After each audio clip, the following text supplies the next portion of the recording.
చేలో తడి సొల్లు కబుర్లా పొడిలోంచి పని చేయండి. మధ్యాహ్నం మిరప తోటలో కలుపు తీయాలా? ఏంటమ్మా రాజకుమారి, ఏంటి ఇంటర్వెల్ తీసుకున్నావా? ఆ కూకునేదేదో పంపు సెట్లోకి వెళ్ళి కూక. నేను వెనకమాల వచ్చేస్తాను. ఎందుకు? ఎందుకంటే నాకేం వద్దులే. ఇదిగో నువ్వు వద్దన ఉంటే నేను ఎండిందో చచ్చిపోతాను. ఇంకొకటి ఎండితే నేను లవ్ అవుతాను తెలుసా? ఏటో మరీ మగవాటు పెట్టేస్తున్నావు. సరే బేగిరా. ఇది ఆడంగులు ఒళ్ళు దాచుకోకుండా శుభ్రంగా పని చేయండి. నేను పంపు సెట్ దగ్గర వెళ్ళి మోటార్ ఆన్ చేసి వస్తాను. ఏంటో భయ్యా పంపు సెట్ దగ్గర వెళ్తావా? అరే మోటార్ ఆన్ చేద్దారని. అబ్బాయి గారు ఎక్కడ? అబ్బాయి గారు ఎందుకురా? అదే ఈ పంపు సెట్ సంగతే ఆ అబ్బాయి గారు చెవిని వేద్దామని. అరే నీ పళ్ళకో దండం పెడతాను. ఆ పని మాత్రం చేయకురా. అయితే 50 కొట్టు. గుణపం కింద పడే.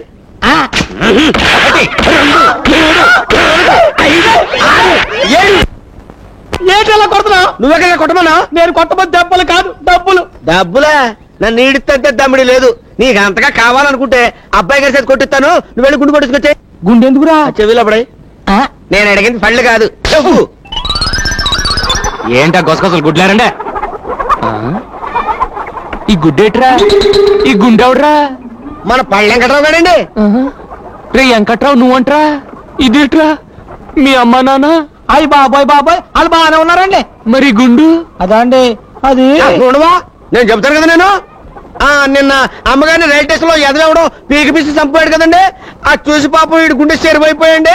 జీవితంలో అమ్మగారికి ఎలాంటి ఆపద రాకూడదని మొక్కునండి. తిన్నగా తిరుపతి వెళ్ళిపోయండి. నున్నగా గుండు కొట్టుకొచ్చాడండి పాపం యాదవా. నిజం? మా అమ్మ కోసం నువ్వు గుండు? నమ్మకం అంటే ఇదేరా, విశ్వాసం అంటే ఇదేరా. ఈ రోజు నుంచి నువ్వు వెంకట్రావు కాదురా, నా తమ్ముడివి. అన్నయ్య తమ్ముడు, అన్నయ్య తమ్ముడు, అన్నయ్య రారా రా. రే ఓపిగా అయ్యా నా తమ్ముడు కూలెంత ఎత్తున్నారా? 20 అండి. ఓరి నా మొలతాడులో 28 రా. ఇవాళ నుంచి 60 చెయ్యి.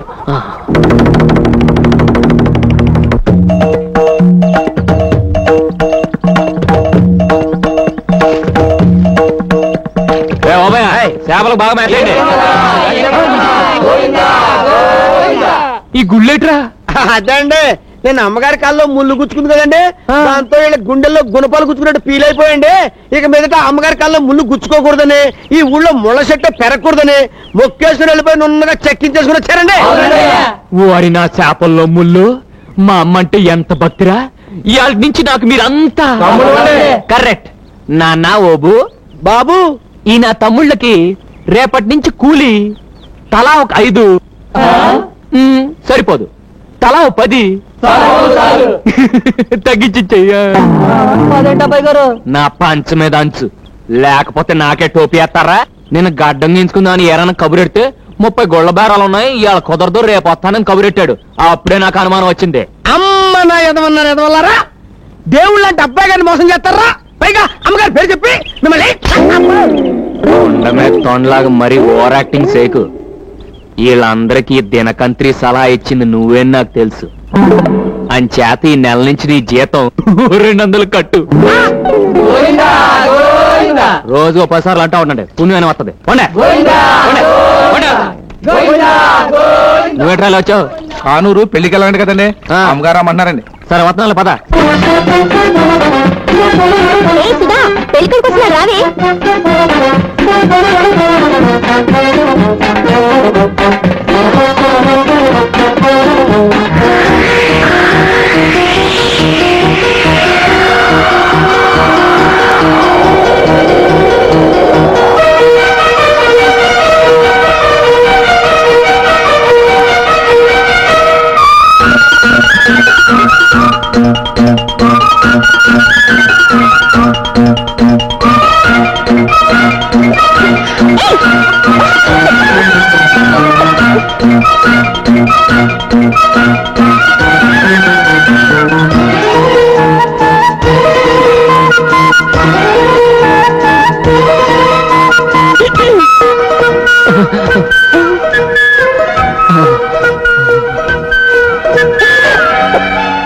నేను కళ్ళు మూసుకున్నాను, మీరు తీసుకోండి.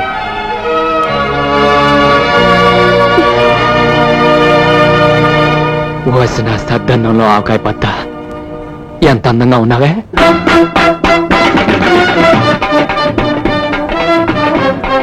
అమ్మ నా పూరిలో కూర. ఇక్కడున్నావా? పోతున్నా.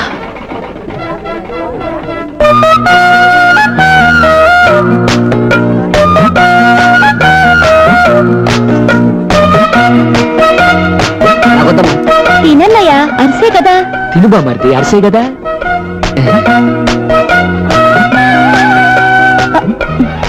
ఇదేంటమ్మా నాకేవే? నీకు షుగర్ కదా బాబాయ్. నీకు షుగర్ కదా మామయ్య.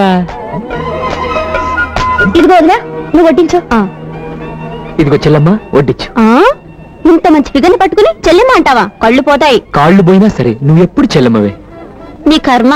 పెళ్లికొడుకు ఎలా ఉన్నాడే? రాపే పర్వాలేదే, యావరేజ్. కాపురం చేస్తే హిట్ అవుతాడులేవే. మరి పెళ్లి కూతురు సూపర్ హిట్. రే ఓపిగా, అయ్యా ఈ ఫోటో చూసి ఈ పిల్ల ఎలా ఉందో చెప్పరా.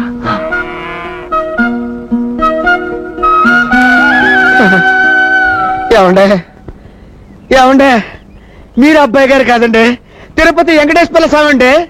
లేకపోతే ఈ పెద్ద మొహంగాడికి ఇంత అందమైన అమ్మాయిని తీసుకొచ్చి పెళ్లి చేద్దామని చూస్తున్నారంటే స్వామి, లాభం లేదండి.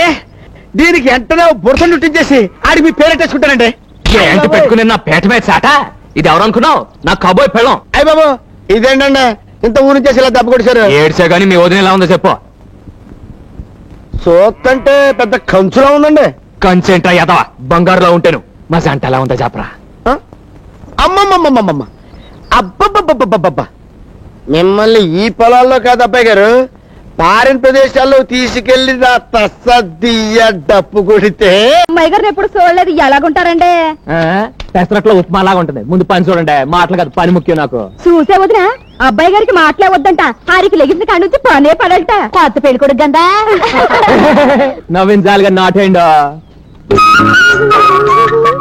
వస్తేనమ్మమ్మ వంటల దూర సంతలోకి వచ్చినట్టు ఇదేటి ఇలా వచ్చేస్తుంది. అటు చూడండి. నువ్వు ఎక్కడికి ఎందుకు వచ్చావా? మరి నువ్వెందుకు వచ్చావా? నేనంటే పని కోసం వచ్చాను. మేము పని కోసమే వచ్చాం. కాదా పాకలోకి వెళ్దాం. అయ్యి బాబోయ్, పాకలోక ఎందుకే? కూడెడతాను. పులసల పులుసు. పులసల పులుసే పెట్టమ్మా, బాగా పెట్టు. అది అక్కడ పెట్టు, నేను తర్వాత తింటాను. ఏడేడుగా బాగుంటది. రావయ్యా. మరి మీద మీద రాకు, అందరు చూస్తున్నారు. చూపేంటి, నేనే నీ సెటప్ నా పెళ్ళానే కదా. రాబోయా, చల్లారిపోద్ది. సూర్యులో కొల వల్ల ఇలా తగులుకున్నావంటే బాబు. సరే పద. అలే సైడ్ అయిపోతున్నారా?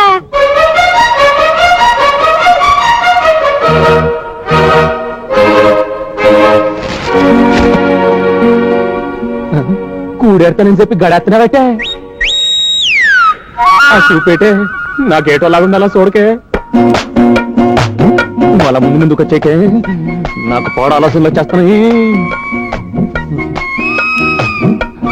అట్లా ముట్టుకోకే, తప్పు చేసేస్తాను.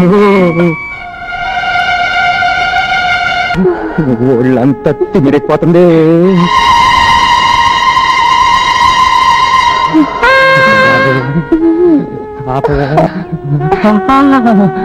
అలా కొరకే నేను ఆగలేకపోతున్నాను. ఆగమని ఎవరన్నారు? రెచ్చిపోవాలనే ఉంది, కానీ ఆషాఢంలో కలవద్దని అమ్మంది కదా. ఆషాఢంలో ఎందుకు కలవద్దంటారో తెలుసా? మంచిది కదా అని. దీనికి దానికే. అదేం కాదు. ఆషాఢంలో కలిస్తే పిల్లలు చైత్రంలో పుడతారు. చైత్రం అంటే వేసవి కాలం. ఆ వేడి వల్ల తల్లికి పిల్లకి జబ్బులు వస్తాయని ఆషాఢంలో కలవకూడదంటారు. చూసావా, మా అమ్మకు నువ్వు అన్నా నీకు పుట్టపోయే బిడ్డన్న ఎంత ప్రేమ. ఆ శాత బోరింగ్ లో నీళ్ళు బోధిలోకి వెళ్ళినట్టు నువ్వు బుద్ధిగా ఇంటికి వెళ్ళిపో. ఇంటికి ఎందుకు? అబ్బా, నువ్వు ఇంకాసేపు ఇక్కడ ఉంటే పిల్లలు పుట్టేస్తారే బాబు. పిల్లలు పుట్టకుండా మనం తెచ్చానయ్యా బాబు. మందా ఏంటే బాబు? ఏంటేది? మీరేట్ మనలాంటి వాళ్ళ కోసం గవర్నమెంట్ వాళ్ళు సప్లై చేస్తున్నారు. ఓసి నా గిన్నెలో వస్తుందో. మరి ఈ మాట ఇప్పుడు చెప్తావేటే? ఇప్పుడు వెంటనే. అవును, నీకు మొదటిసారి కదా పెళ్ళైంది. ఈ మందు గురించి నీకు ఎలా తెలిసిందే? నీకు నీ ఓబై లాగా నాకు శోభం ఉంది, అది చెప్పింది. నీ శోభం శీలం మావపై నాటయ్యా. ఎంత గొప్ప మాట చెప్పిందే. అవును, ఇది నేలతో వేసుకోవాలా పాలతో వేసుకోవాలా? అయ్యో కర్మ, అది మజ్జిగలో మిరపకాయలాగా సిప్పిపడి చాలు గాని రండి. జై నిరోధ్.